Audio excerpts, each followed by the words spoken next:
குடும்பத்துக்குள்ள நடக்கிற சுவாரஸ்யமான விஷயங்கள் பிரச்சனைகளை ஒரு சினிமாவை பார்த்தா எப்படி இருக்கும் அப்படிப்பட்ட படங்களை நம்ம தமிழ் சினிமாக்கு கொடுத்த ஒருத்தர் தான் விசு.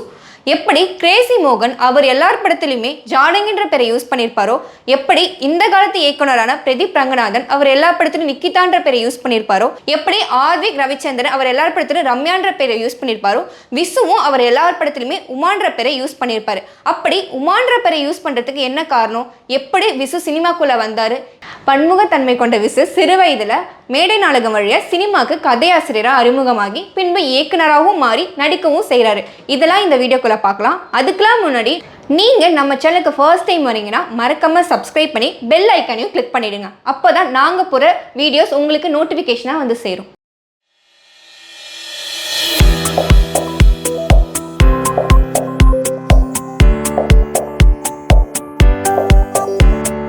டைரக்டர் விசு அவர்கள் சிறு வயதுலேருந்தே மேடை கலை மேலே ரொம்ப ஆர்வம் இருந்துச்சு. அதனால அவர் கல்லூரி காலங்களில் ட்ராமா ட்ரூப்பில் சேர்றாரு. அங்கிருந்து தான் தன்னோட எழுத்து திறமையும் மேடை மேலே பேசுகிற திறமையும் வளர்த்துக்க ஆரம்பித்தார். தன்னோட ஆரம்பகால திரையுலக பயணத்தை கே பாலச்சந்தர் அவர்களோட உதவியாளராக இருக்காரு. அங்கே தான் தன்னோட திரைக்கதை எழுதுகிற பக்கத்தை வளர்த்துக்க ஆரம்பிக்கிறாரு. கே பாலச்சந்திர படத்துக்காக விசு எழுதின கதைகள் தான் பட்டின பிரவேசம், அவனவளது, தில்லுமுள்ளு, நெற்றிக்கண். இந்த படங்களில் விசு திரைக்கதை வசனம்னு பல உருவெடுத்திருப்பாரு. அதில் வந்த ஒரு படம் தான் தில்லுமுள்ளு. இந்த படம் விசுக்கு ஒரு நல்ல ரெகக்னேஷனை வாங்கி கொடுத்துச்சு. விசுக்கு மட்டும் இல்லை, ரஜினியோட கரியர்லையும் ஒரு மிகப்பெரிய பிளாக் பஸ்டர் மூவியாக அமைஞ்சது.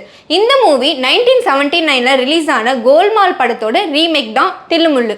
கோல்மால் படத்தை விட சூப்பர் டூப்பர் ஹிட்டான படம் தான் தில்லுமுள்ளு. இந்த ஸ்க்ரீனில் பார்த்தாலே தெரியும், அந்த படத்தோட செட்டப்பை விட நம்ம தமிழ் படத்தோட செட்டப் ரொம்ப இன்டெப்த்தாக இருக்கும்.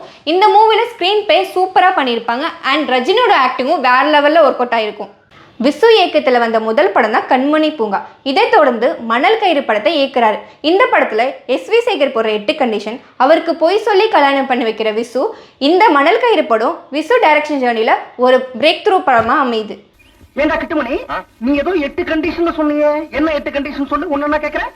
கண்டிஷன் நம்பர் 1 படிப்பு.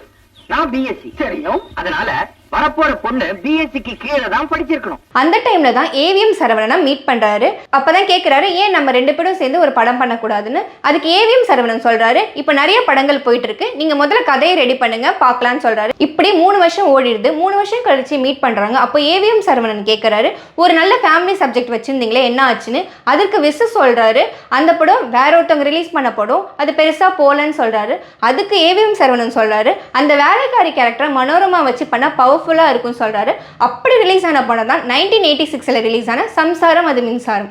525 ரூபாய் சம்பாதிக்கிறவன் 450 ரூபாய் ஒண்ணுமே பேசாம கொடுக்கறதுக்கும், 1725 ரூபாய் சம்பாதிக்கிறவன் that is 1725 ரூபாய் சம்பாதிக்கிற நீ 400 ரூபாய் கொடுக்கறதுக்கு கணக்கு பார்க்கறதுக்கும் வித்தியாசம் இருக்குடா கண்ணா. புல்ஷிட். இந்த படம் விசுவோட கரியர்ல சில்வர் ஜூப்ளியை கடந்து ஓடின படம். கிட்டத்தட்ட 25 வாரங்கள் மேல ஓடி பிளாக் பஸ்டரான படம். இந்த படத்துல அம்மையப்பன் முதலியார் கேரக்டர் விசு நடிச்சிருப்பாருன்னு சொல்றதை விட வாழ்ந்திருப்பாருன்னே சொல்லலாம். நீ காலேஜுக்கு போகும்போது எலக்ட்ரிக் ட்ரெயின்ல அடிபட்டு சாக கிடந்த உனக்கு 3 பாட்டில் ரத்தம் கொடுத்து காப்பாத்தின இந்த அப்பாவி அம்மையப்ப முதலியார் கிட்ட பேசுறேன்னு தெரியல இல்லையா? தெரியல. அப்ப வீட்டை விட்டு வெளியில போடா நாயே. விசு மட்டும் இல்லை, இந்த படத்தில் நடித்த எல்லா கேரக்டர்ஸுமே தனியாக பேசப்பட்ட ஒரு கேரக்டர்ஸ் தான். அப்படிப்பட்ட கேரக்டர்ஸை இப்போ பார்க்கலாம். இந்த படத்தில் வீட்டோட மூத்த மருமகளாக இருக்க உமான்ற கேரக்டர் வச்சு தான் இந்த ஹோல் மூவியுமே ரிவால்வ் ஆகிருக்கும். இந்த கேரக்டர் தான் இந்த படத்தோட மையக்கோளுன்னு சொல்லப்படுற main attraction of the movie.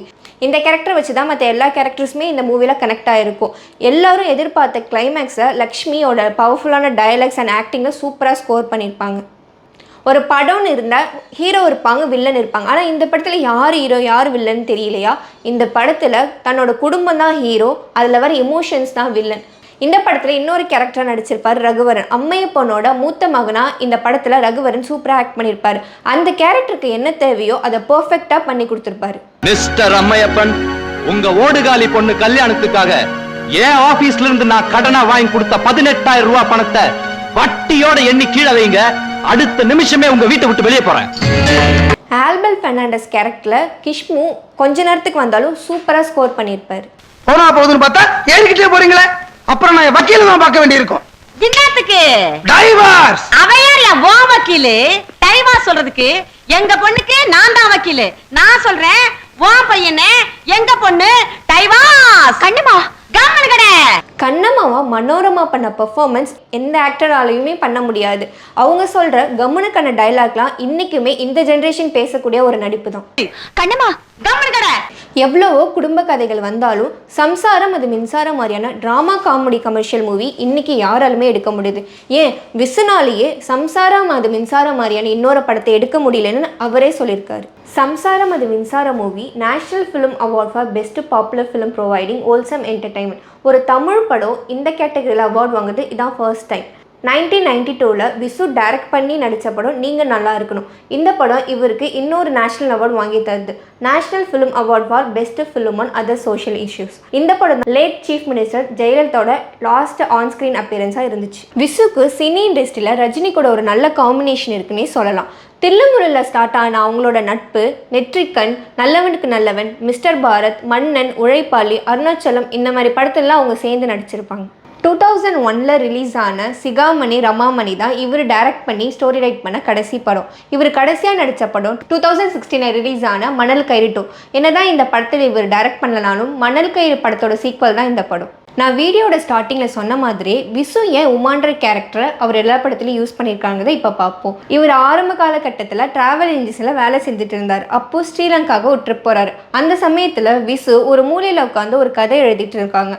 அப்போது அந்த ட்ரிப்பில் வந்த ஒரு டீச்சர் இவர் என்ன எழுதியிருக்காருன்னு கேட்டு படிக்கிறாங்க. படித்து கண் கலங்கி நீ சினிமாவில் பெரிய ஆளாக வருவாடா அப்படின்னு ஒரு என்கரேஜ்மெண்ட் கொடுக்குறாங்க. அந்த என்கரேஜ்மெண்ட் விசுவோட மனசில் ஆழமாக பதிஞ்சிருச்சு. அதனால இருக்கிற வேலையெல்லாம் விட்டுட்டு சினி இண்டஸ்ட்ரிக்குள்ளே நுழையிறாரு. நுழைஞ்சி ஒரு சக்ஸஸ்ஃபுல் டேரக்டராகவும் ஆகுறாரு. இவர் சக்ஸஸ்ஃபுல் டேரக்டர் ஆனால் அந்த டீச்சரோட நேமை எல்லா படத்துலையும் யூஸ் பண்ணணும்னு அவர் மனசில் வச்சுருக்காரு. அதே மாதிரி சக்ஸஸ்ஃபுல் டேரக்டர் ஆனதுனால அவரோட எல்லா படத்துலையுமே உமான்ற கேரக்டரை அவர் வச்சுருப்பார். அந்த உமா வேற யாரும் இல்லை, அந்த டீச்சர் தான். திரைப்படத்துக்கு அப்புறம் டிவி நிகழ்ச்சி மூலமாக எல்லார் வீட்லையும் அங்கமாக மாறுறாரு விசு. சன் டிவியில் வந்த அரட்டை அரங்கம் ஷோவும் ஹோஸ்ட் பண்ணுறாரு. விசுவின் அரட்டை அரங்கம் சொல்கிற அளவுக்கு அப்போதைக்கு நம்பர் 1 டிஆர்பி ஷோவும் இருந்துச்சு. அதுக்கப்புறம் ஜெயா டிவியில் மக்கள் அரங்கம் ஷோவும் பண்ணுறாரு. இப்போ நீயா நானான்ற ஷோ மாதிரி நிறைய ஷோஸ் இருக்கலாம், ஆனால் இந்த மாதிரி ஷோஸை முதல்ல இன்ட்ரடியூஸ் பண்ணவர் விசு தான். விசு ஒரு படைப்பாளி மட்டும் இல்லை, அவர் ஒரு பகுத்தறிவு குரலாகவும் இருந்தார். இவரோட படத்தில் பிரச்சனைகளை பற்றி விளக்கியிருப்பார். அந்த பிரச்சனைகளுக்கு அவர் படத்திலே ஒரு தீர்வும் சொல்லியிருப்பார். விசு மாதிரி யதார்த்தமான குடும்ப கதைகளை எடுத்து ஹிட்டாக்குற டேரக்டர்ஸ்லாம் ரொம்பவே கம்மி. விசுவோட ஃபேமிலின்னு பார்த்தீங்கன்னா அவரோட ஒய்ஃப் சுந்தரி, அவங்களுக்கு ஒரு 3 மகள்கள் இருந்தாங்க. இப்போ அவங்க அப்ராடில் செட்டில் ஆயிட்டாங்க. இவருக்கு கிட்னி ஃபெயிலியர் வந்தனால 2020 இறந்தும் போயிடுறாரு. உங்களுக்கு விசுவோட பயோகிராஃபி பிடிச்சிருந்தா லைக் பண்ணுங்க. இதை மாதிரி வேற யாரோட பயோகிராஃபி தெரிஞ்சுக்கணும்னா கமெண்ட் பாக்ஸில் கமெண்ட் பண்ணுங்க. மறக்காம நம்ம சேனலை சப்ஸ்கிரைப் பண்ணிடுங்க. Stay tune for more updates.